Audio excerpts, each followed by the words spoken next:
pourquoi remettre l'agriculture en ville? Ça nous concerne tous. Voilà.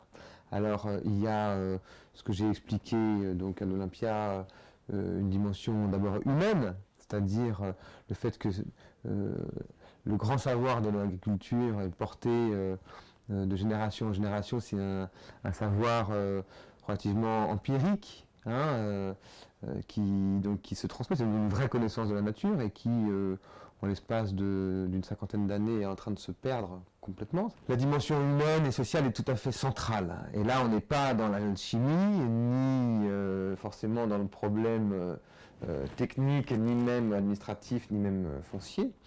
Voilà, on est vraiment dans une problématique humaine. Voilà.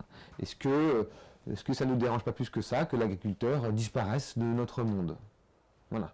Qu'il soit remplacé par le scientifique et le technicien ouvrier, quoi. Voilà.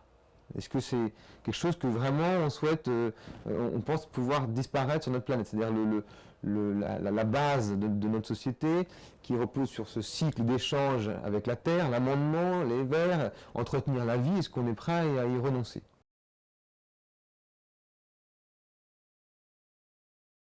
Le problème majeur de l'agriculture urbaine en terre, c'est le poids. Ce qui est sûr, c'est que la terre pèse très lourd et que c'est un poids un peu plus lourd que ce qu'on a eu l'habitude de prendre comme charge dans le bâtiment. Mais malgré tout, moi, plus j'avance et plus cette contrainte me semble dérisoire comparée à tous les enjeux qui sont réunis dans l'agriculture urbaine.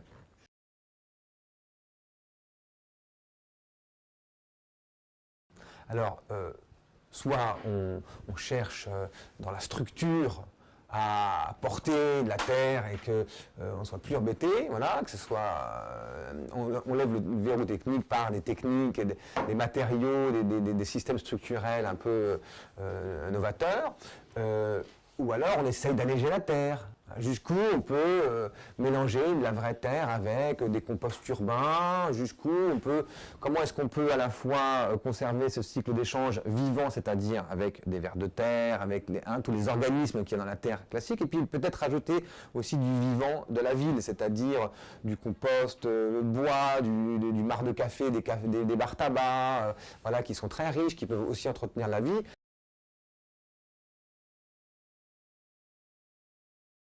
Comme on est sur le point de le faire à Romainville, une ferme expérimentale donc, qui produise des produits frais pour les habitants sur place, donc dans un principe local. C'est une technique, ce sont des bacs avec une certaine épaisseur de terre, avec un certain arrosage, c'est de la terre ordinaire, ça c'est très important, c'est de la terre vraiment, véritablement ordinaire des champs, c'est-à-dire que ce n'est pas du terreau, hein, parce que le bilan écologique du terreau est catastrophique.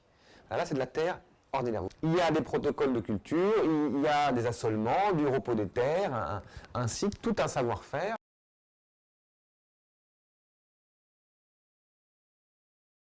Je suis persuadé que une des définitions de la beauté de notre monde, c'est la limite entre notre empreinte à nous, culturelle, nos bâtiments, nos villes, notre art et la nature. Et c'est la qualité de cette ligne qui les sépare. Voilà. On a le dessin de cette ligne et pour moi c'est la beauté même. Voilà. C'est ça qui nous rend heureux en tant qu'hommes parce que ça nous définit par rapport à la nature. Ça montre à quel point on a réussi à s'arracher à cette nature sauvage et hostile, hein, initialement. Ça nous renvoie à notre nature même de survivance et qu'on l'a fait en la sublimant d'une façon même artistique.